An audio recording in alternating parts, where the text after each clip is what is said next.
Patriots Nation, listen up. The NFL season is officially underway and the New England Patriots came out swinging, opening with a big win. That's right, folks. The team hit the field and proved they're not here to mess around. The energy in the locker room is electric. The players are locked in and the fans are already starting to dream big. And let me tell you, the vibe in Foxborough is pure confidence. The hard work from the coaching staff is already showing on the field, and the players are fully buying in. Now here's the deal. If you believe this win is just the beginning of a historic season, smash that like button and drop it in the comments loud and proud. Go Pats! Because trust me, this is only the beginning, and I've got plenty to share about what's coming next. Patriots fans, imagine waking up just days before roster cutdown and realizing that two names you never thought would be dangling on the edge of the roster are suddenly on the trade block. That's the reality we're living right now. Reports broke earlier today that the New England Patriots have actively placed two former starters, safety Kyle Duggar and edge rusher Anfernie Jennings, on the trade block ahead of the August 26 cut-down deadline. That's right, two players who once played major roles in this defense are suddenly fighting for their future, and the clock is ticking fast with only days left before the 90-man roster shrinks to 53. The question on everyone's mind: are the Patriots setting up for one of the boldest shakeups in recent memory, or are they simply cleaning house on names that no longer fit the plan? Let's start with Kyle Duggar. If you told fans a year ago that Duggar would be expendable, most would have laughed it off. He was a hard-hitting, versatile safety, a guy many believed could be a long-term anchor in the secondary. But the writing has been on the wall for months now. Duggar skipped spring practices, a decision that clearly didn't help his case. And from the very beginning of training camp, his grip on the starting job slipped away. He was bumped down to the second team, and when Jabril Peppers missed practice, Duggar didn't get that promotion back to the first unit. Instead, he stayed stuck. Things went further downhill when he was spotted working with the scout team, lining up alongside players already on the chopping block. For a veteran with his resume, that's a glaring red flag. Statistically, Duggar has had solid production in the past. 81 tackles in one season while fighting through a high ankle sprain, 108 tackles and 7 pass breakups the following year. But the Patriots coaching staff isn't fooled by numbers on paper. They've seen a steady decline in his impact, and when he was on the field this preseason, it simply wasn't the same player who once flew sideline to sideline making game-changing plays. The real kicker, though, is his contract. In 2024, he signed a 4-year, $58 million extension, averaging $14.5 million per year, with the number ballooning to $18 million by 2027 and 2028. Over $32 million of that deal is guaranteed. That's a massive commitment for a player who's not even cracking the starting lineup. Around the league, teams are interested in the player, but not the deal. Unless New England is willing to eat a significant chunk of that contract, Duggar's trade value plummets to a late-round pick at best. And if a trade doesn't happen, cutting him would mean swallowing a dead cap hit north of $14 million.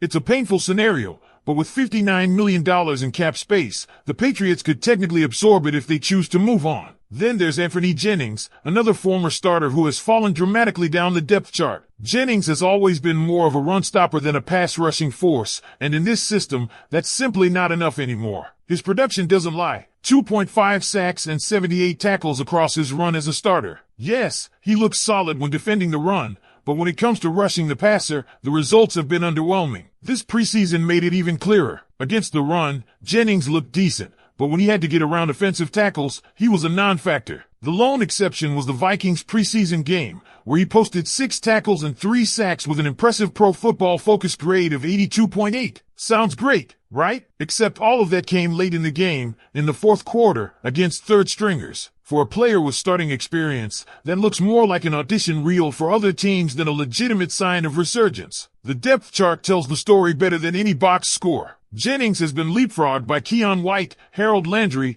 even Caleb Tyson, who has earned first-team reps. Rookie Truman Jones and younger names like Braden Swinson are also pushing him down. A year ago, Jennings was in the starting lineup.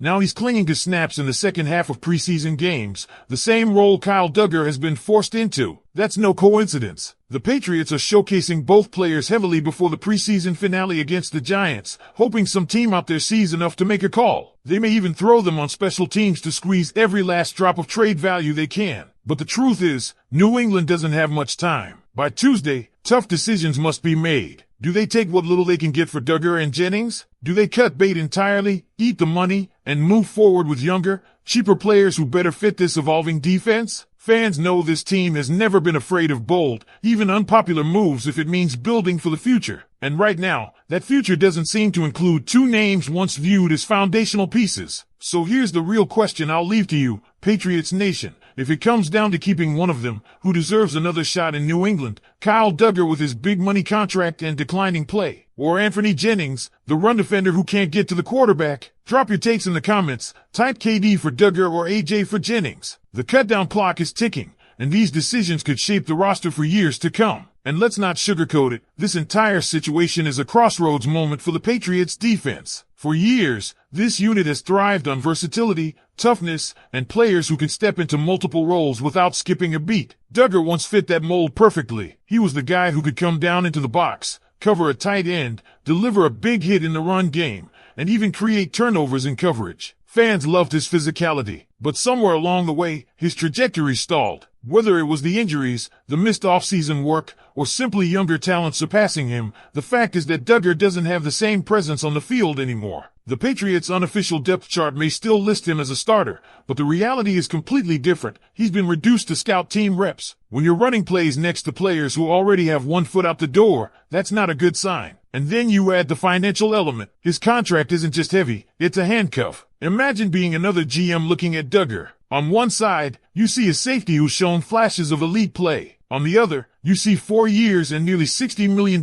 tied to a guy who isn't even winning a starting job. Unless New England agrees to eat a huge slice of that money, it's like trying to sell a sports car with a blown engine. Nobody's paying full price. The best case scenario might be a late round pick, maybe a 6th or 7th. That's the harsh reality. And if no one bites, the Patriots have to decide whether holding onto him is worth the roster spot, or if biting the bullet, taking the dead money hit, and clearing the path for someone else is the smarter move. Jennings, on the other hand, is in a completely different spot. His issue isn't money, it's production. He's cheap, but he's also replaceable. At this point, he's more valuable as a trade throw-in than as a centerpiece. The Patriots don't need just a guy who can hold the edge against the run. They need someone who can disrupt, collapse pockets, and change games. That's why players like Keon White and Harold Landry are getting the spotlight. Jennings hasn't delivered in that department, and it shows. Sure, he had that one standout game against the Vikings where he looked like a wrecking ball, but let's be honest, it was against third stringers. The Patriots know it, the fans know it, and the league knows it. Playing him late into preseason games feels less like confidence in him and more like a last-chance showcase. This brings us to the bigger picture. Both Duggar and Jennings symbolize something deeper, the transition of the Patriots roster. For years, veterans could rely on their past performance to secure their spot. But under the current leadership, the message is clear. If you're not producing at the level expected, no matter who you are, you're expendable. That's why you're seeing younger, hungrier players like Truman Jones and Braden Swinson pushing for snaps. The